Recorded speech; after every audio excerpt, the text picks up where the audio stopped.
ಜನಪ್ರತಿನಿಧಿಗಳು, ನಮ್ಮ ಕಾರ್ಪೊರೇಟ್ಗಳು, ಜಿಲ್ಲಾ ಪಂಚಾಯತ್ ಸದಸ್ಯರು, ಅದೇ ರೀತಿ ಎಲ್ಲ ನಾಗರಿಕ ಏಪ್ರಿಲ್ 18ರ ತನಕ ಏನು ದೇವರ ನಾಡು ಅಂತ ಹೇಳುವಂತ ನಾಡು ಭಾಜಪದ ಸಂಘಟನಾತ್ಮಕ ನಾಡು ಅಂತೇಳಿ ಜಗತ್ತಿಗೆ ಮತ್ತು ರಾಷ್ಟ್ರಕ್ಕೆ ನಮ್ಮ ಜಿಲ್ಲೆಯ ಎಲ್ಲ ವಿಧಾನಸಭಾ ಕ್ಷೇತ್ರ ಚುನಾವಣೆಯ ಎಲ್ಲ ಕೆಲಸ ಕಾರ್ಯಗಳಿಗೆ ಬಹುಶಃ ಭಾರತೀಯ ಜನತಾ ಪಾರ್ಟಿಗೆ ಬೆನ್ನೆಲುಬಾಗಿ ನಿಲ್ಲುವಂತ ನಮ್ಮೆಲ್ಲ ಮಾಧ್ಯಮದ ಬಂಧುಗಳನ್ನು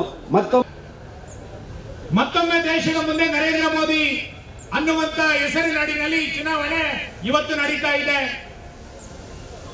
ನಾನು ಎಲ್ಲ ಹಿರಿಯ ಕಾರ್ಯಕರ್ತರಿಗೆ, ಹಿತೈಷಿಗಳಿಗೆ ವಿನಂತಿ ಮಾಡ್ತೇನೆ, ಈ ಚುನಾವಣೆ ನನ್ನೂರಿಗೆ ರಸ್ತೆ ಆಗಬೇಕು ಅನ್ನುವ ಕಾರಣಕ್ಕೋಸ್ಕರ ಈ ಚುನಾವಣೆ ಅಲ್ಲ. ನನ್ನೂರಿಗೆ ಇನ್ಯಾವುದೋ ಸೇತುವೆಗಳು ಆಗಲಿಲ್ಲ ಅನ್ನುವ ಕಾರಣಕ್ಕೋಸ್ಕರ ಈ ಚುನಾವಣೆ ಅಲ್ಲ. ದೇಶವನ್ನ ಕಣ್ಮುಂದೆ ಇಟ್ಕೊಂಡು ನಡೀತಾ ಇರುವಂತಹ ಚುನಾವಣೆ ಇದು.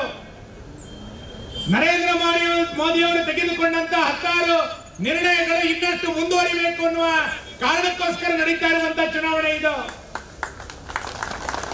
10 ವರ್ಷಗಳ ಅವಧಿಯಲ್ಲಿ ಯಶಸ್ವಿಯಾಗಿ ಸಾಕಷ್ಟು ಕಾರ್ಯವನ್ನ ನಳಿನ್ ಕುಮಾರ್ ಕಟೀಲ್ ಅವರು ಮಾಡಿದ್ದಾರೆ. ದೊಡ್ಡದಾದಂತಹ ಕ್ಷೇತ್ರದಲ್ಲಿ ಎಲ್ಲ ಚಟುವಟಿಕೆಗಳನ್ನ ಒಂದೇ ಬಾರಿ ಮಾಡಲಿಕ್ಕೆ ಸಾಧ್ಯ ಇಲ್ಲ.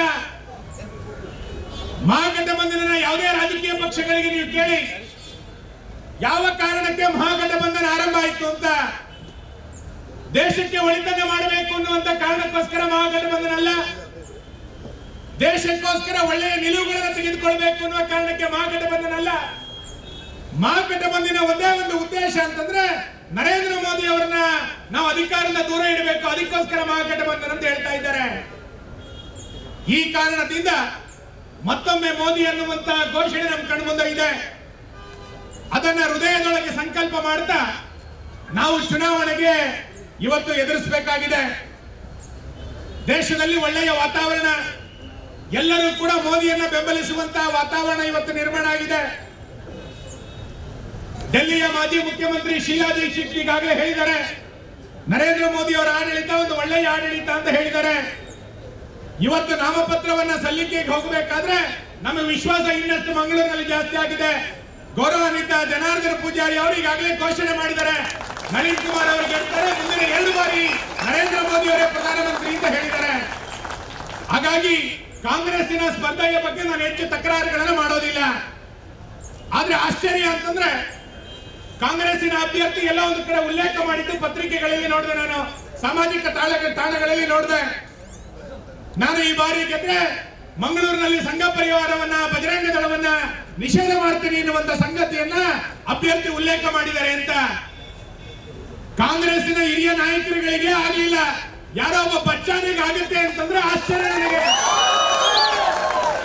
ಇವತ್ತು ಈ ನಾಮಪತ್ರ ಸಲ್ಲಿಕೆಯ ಮುಖಾಂತರ ನಿಷೇಧ ಬಿಡಿ, 18ನೇ ತಾರೀಕಿನ ಚುನಾವಣೆ, 23ನೇ ತಾರೀಕಿನ ವಿಜಯೋತ್ಸವದ ನಂತರ ಗ್ರಾಮಗಳಲ್ಲಿ ಬಜರಂಗದ ಸಂಘಟನೆಗಳು ಆರಂಭ ಆಗುತ್ತೆ ಎನ್ನುವಂತ ಸಂಗತಿಯು ಕೂಡ ಕಾಂಗ್ರೆಸ್ನ ನಾಯಕರಿಗೆ ಗೊತ್ತಿರಬೇಕು. ಇವತ್ತು